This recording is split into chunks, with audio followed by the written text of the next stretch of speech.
नमस्कार, मैं ज्ञान प्रकाश चौधरी आप सभी भावी अध्यापक अध्यापिकाओं का हृदय दिल से स्वागत एवं अभिनंदन करता हूँ। जैसा कि आप देख रहे हैं कि डीएलएड सेकंड सेमेस्टर का एग्ज़ाम होने वाला है और इसी क्रम में मैं लगातार पिछले वर्षों का पेपर लेकर के आ रहा हूँ, संपूर्ण हल जिसमें दिया जा रहा है। तो विज्ञान 2020 का पेपर आज है आप लोगों के समक्ष और जिस तरह से ये जो क्लास चलने वाली है ना, वो पूरी तरह से बिल्कुल जैसे ऐप पर चलता है उसी तरह की क्लास मैं आपको दे रहा हूँ। तो ठीक है, आइए शुरुआत करते हैं। देखते हैं आज के प्रश्न कौन-कौन हैं। पहला प्रश्न है आप लोगों के सामने जूल का मात्रक है, तो जूल का मात्रक क्या होता है? जूल का मात्रक कार्य और ऊर्जा दोनों होते हैं। सा ऑप्शन इसमें सही हो जाएगा। रबी की फसल है, तो रबी की फसल कौन है? रबी की फसल चना है। रबी की फसल कौन-सी है? चना हो गई। चंद्र ग्रहण की घटना होती है। चंद्र ग्रहण की घटना कब होगी?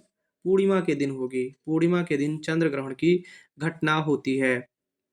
डीपीटी के टीके से बचाव होता है। डीपीटी यानी 3 डिप्थीरिया, काली खांसी और टिटनेस। डीपीटी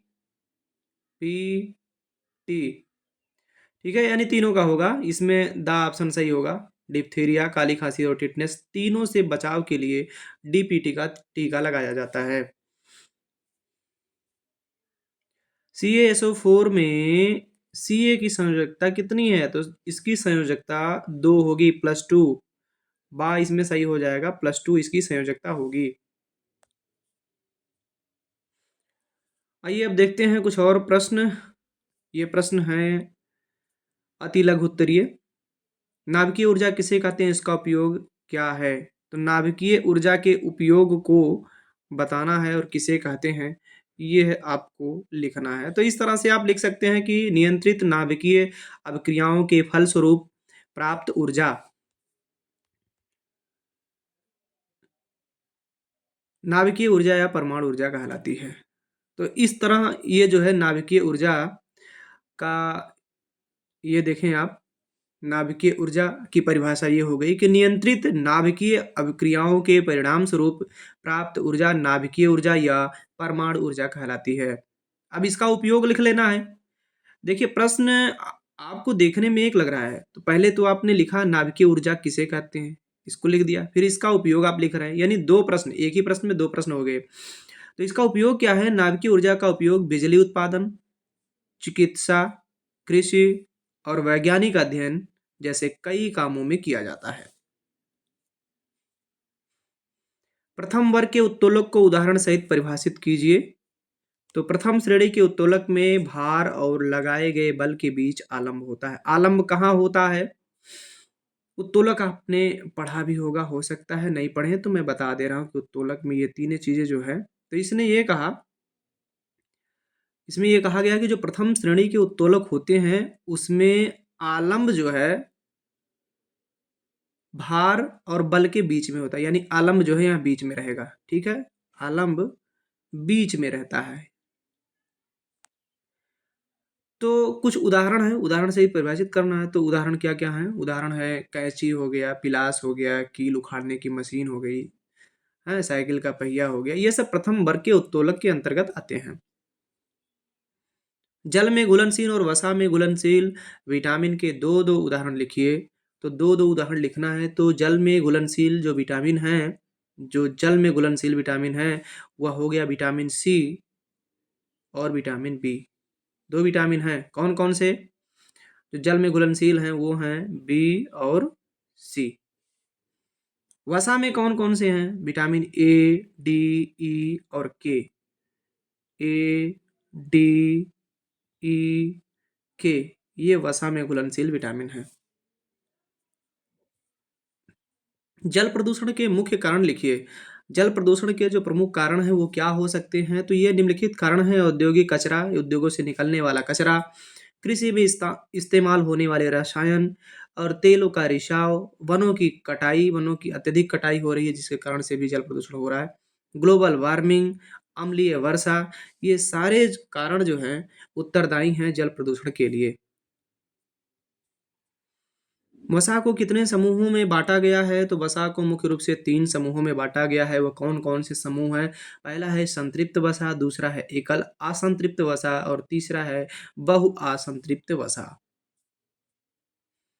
दिए गए समीकरण को पूरा कीजिए। तो इस समीकरण को पूरा करना है, ये देखिए ये सब आए हुए प्रश्न हैं, आप देख सकते हैं कि किस तरह से आए। तो CaCO3 प्लस 2HCl, अब इसको आप अगर पूरा करने को कहा जाए तो यहाँ बताया गया है। हालांकि मैं इस समीकरण को बता दे रहा हूँ हल करके। Ca किससे कर लेगा अभिक्रिया? CaCl2 Cl2, यहाँ देखिए इस Cl से मिल रहा है और चूंकि यहाँ पहले 2 है आगे, तो Cl2 यहाँ हो गया, यहाँ से Ca हो गया और Cl2 हो गया। बच क्या रहा है? COH बच रहा है। प्लस करेंगे यहाँ, फिर CO कर दीजिए CO2।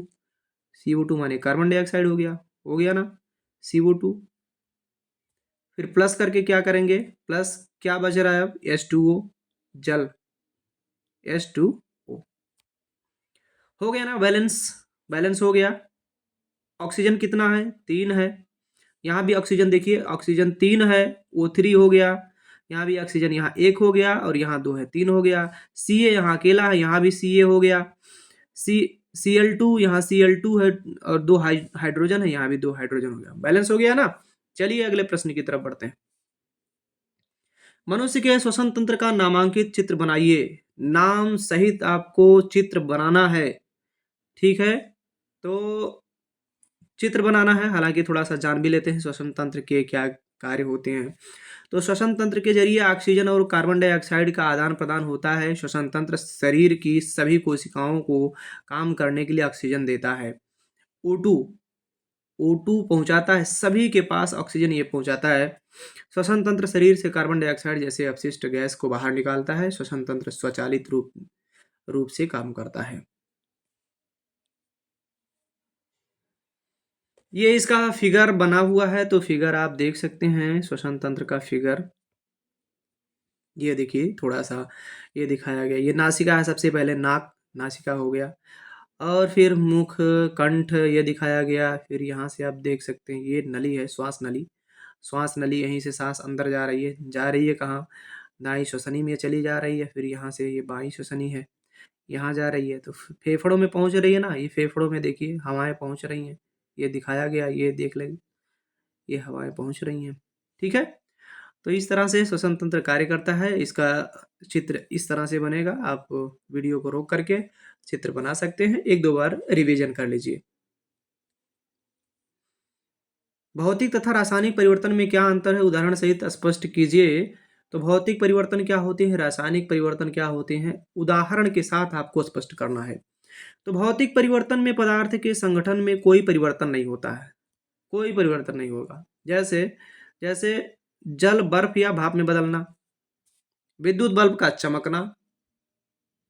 अब इसको समझ सकते हैं। मान लीजिए यह जल है, जल को अगर बर्फ में बदल दिया गया, बर्फ में बदला, और फिर ये ये जो बर्फ है, ये इसको जो है जल में बदला जा सकता है ना। बर्फ अगर पिघला तो जल में परिवर्तित हो जाएगा, यानी पुनः ये अपने मूल रूप में वापस आ जाएगा।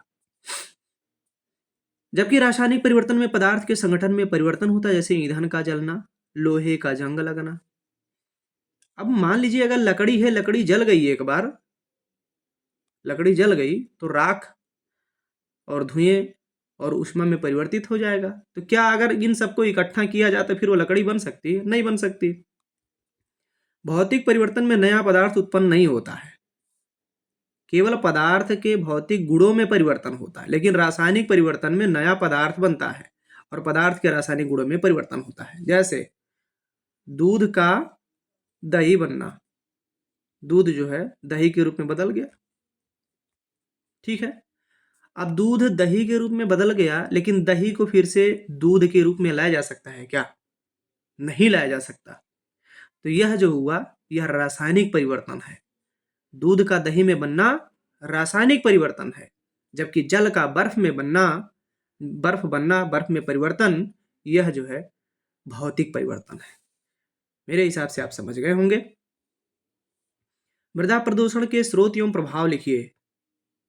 तो मृदा प्रदूषण के स्रोत एवं प्रभाव, तो इसके स्रोत क्या है? सबसे पहले मृदा प्रदूषण के स्रोत कीटनाशक और रासायनिक उर्वरकों का अत्यधिक इस्तेमाल करने से मृदा प्रदूषण बढ़ता है।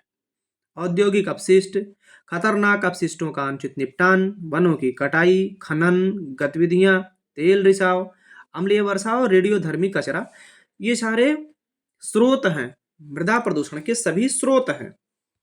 अच्छा, मृदा प्रदूषण के प्रभाव क्या हो सकते हैं? तो जो इसके प्रभाव होंगे मृदा प्रदूषण के, वो क्या है?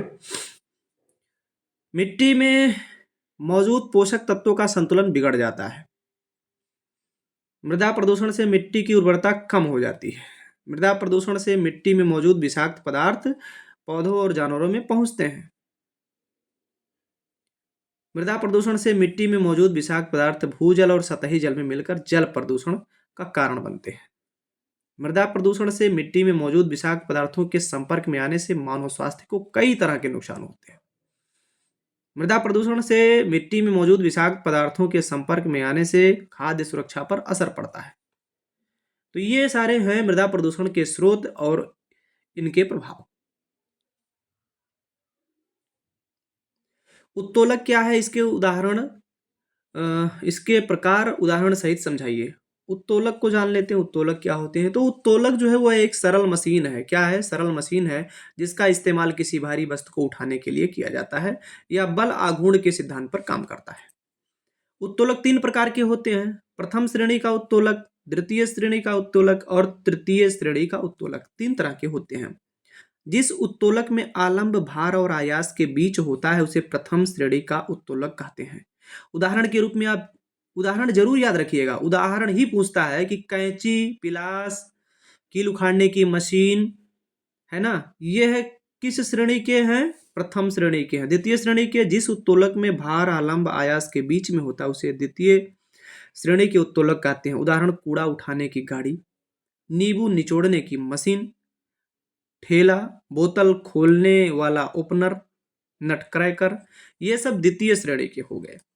तृतीय श्रेणी का उत्तोलक, जिस उत्तोलक में बल, भार और आलंब के बीच होता है उन्हें तृतीय श्रेणी के उत्तोलक कहते हैं। जैसे चिमटा, मछली पकड़ने वाली छड़ी, किसान का हल, मनुष्य का हाथ, मुंह का जबड़ा, क्रिकेट का बल्ला, चीनी का कांटा, स्टेपलर, झाड़ू आदि, यह तृतीय श्रेणी के उत्तोलक होते हैं। प्रोकैरियोटिक तथा यूकैरियोटिक कोशिकाओं में अंतर स्पष्ट कीजिए। क्या अंतर होता है? प्रोकैरियोटिक तथा यूकैरियोटिक कोशिका में अंतर, प्रोकैरियोटिक कोशिकाओं में नाभिक नहीं होता जबकि यूकैरियोटिक कोशिकाओं में नाभिक होता है। प्रोकैरियोटिक कोशिकाओं में कोशिकांग झिल्ली से घिरे नहीं होते हैं जबकि यूकैरियोटिक कोशिकाओं में कोशिकांग झिल्ली से घिरे होते हैं। प्रोकैरियोटिक कोशिकाओं में डीएनए छोटा और गोलाकार होता है जबकि यूकैरियोटिक डीएनए बड़ा और रैखिक होता है। प्रोकैरियोटिक कोशिकाओं में एकल गुणसूत्र होता है जबकि यूकैरियोटिक कोशिकाओं में गुणसूत्र होते हैं। और पांचवा है, प्रोकैरियोटिक कोशिकाओं में कोष्ठीकरण नहीं होता है जबकि यूकैरियोटिक कोशिकाओं में कोष्ठीकरण होता है। ये इतने सारे अंतर हैं प्रोकैरियोटिक और यूकैरियोटिक कोशिकाओं में। संतुलित आहार क्या है? मनुष्य के लिए संतुलित आहार क्यों आवश्यक है? संतुलित आहार को भी जानते हैं, ये क्या होता है? संतुलित आहार वह आहार जिसमें शरीर के पोषण हेतु सभी पोषक तत्व, प्रोटीन, विटामिन, खनिज, कार्बोहाइड्रेट, जल, शर्करा आदि विद्यमान रहते हैं, संतुलित आहार कहलाता है। इसकी परिभाषा हो गई। संतुलित आहार आवश्यक क्यों है मनुष्य के लिए? क्योंकि संतुलित आहार से ही शरीर का विकास होता है। यह शरीर को जरूरी ऊर्जा देता है। इससे विटामिन और खनिज की कमी नहीं होती। यह प्रतिरक्षा बढ़ाता है। इससे हृदय रोग, स्ट्रोक, मोटापा, डायबिटीज जैसी बीमारियों का खतरा कम होता है। इसलिए संतुलित आहार प्रयोग करना चाहिए। ठीक है, अगला प्रश्न।